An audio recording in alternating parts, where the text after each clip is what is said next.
Good morning, Bethel Grace. I hope you're having a wonderful Lord's Day this morning. I'm unable to be with you today because Julie and I are actually celebrating her grandmother's 90th birthday today.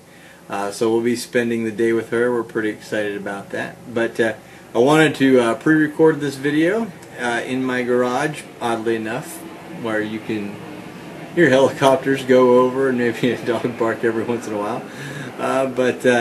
Just wanted to, give a quick introduction to the class that I'll be teaching in these next 4 months. The class is going to cover the book of Hebrews, and we will, really the focus of the class is on persevering in the faith, because that is what the book of Hebrews is about at the heart. There are many things in there that we will look at, theological points and encouragements and exhortations, but it is about persevering in the faith and not being taken away and drawn captive to the things of this world, to false religions and false hopes. And I think a great summary of this is something John Calvin said. John Calvin once said, "Why are so many taken captive by strange doctrines? Because the excellencies of Christ are not perceived by us." The first 10 chapters of Hebrews are about the excellencies of Christ. We will learn that Christ is greater than the angels.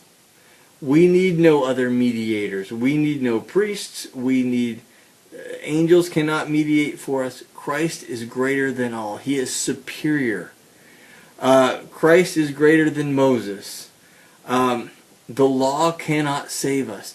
Even with all of its Levitical ceremonial things that pointed people to God, pointed people to Christ. Christ is greater because He is the fulfillment.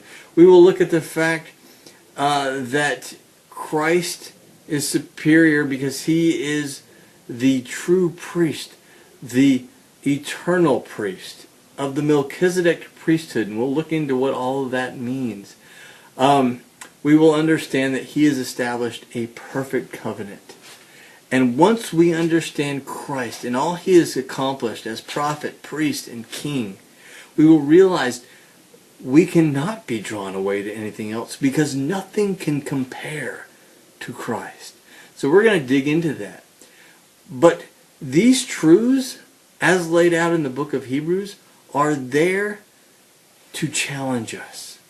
Because we live in a fallen world where the enemy is prowling around like a roaring lion, seeking whom he may devour.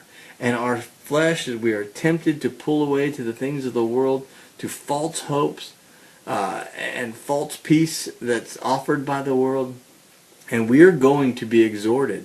In Hebrews 13:22, the author gives a summary of what he writes. And he says this: "I want you to bear my brief exhortation."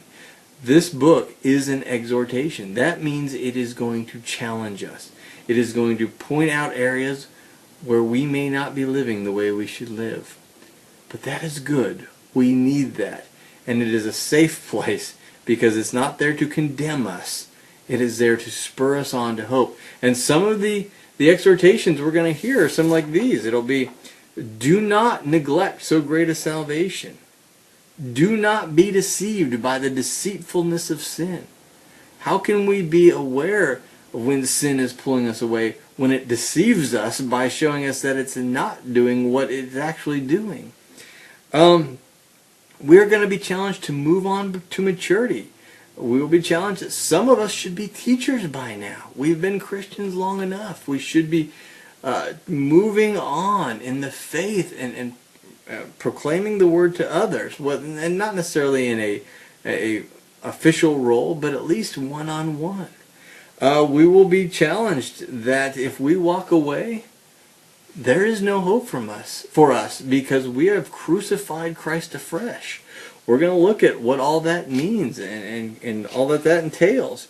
We will be challenged with some serious warnings about willful sin and the fearful waiting for judgment that comes. What does it mean when it says if we sin willfully?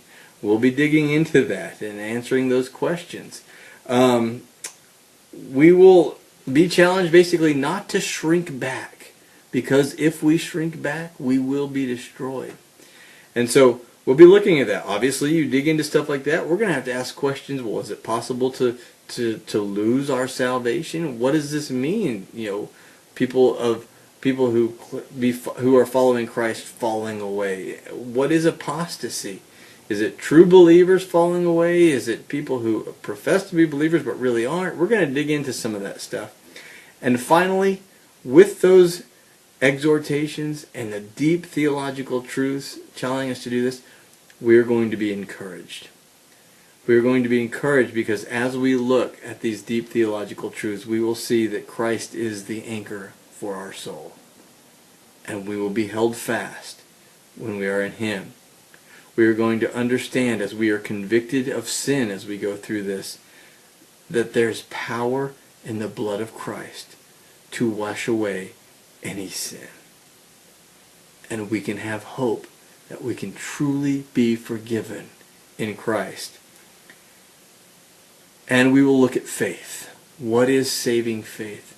What are the fruits of faith?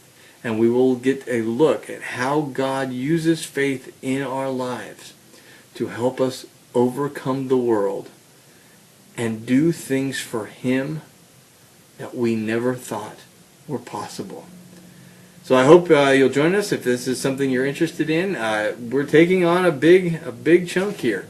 I don't know, we won't exegete every passage in Hebrews, but we're going to go chapter by chapter. We will take an overview, and we will definitely be exegeting major portions of each chapter. So if you're interested, we'd love to have you in the class. God bless.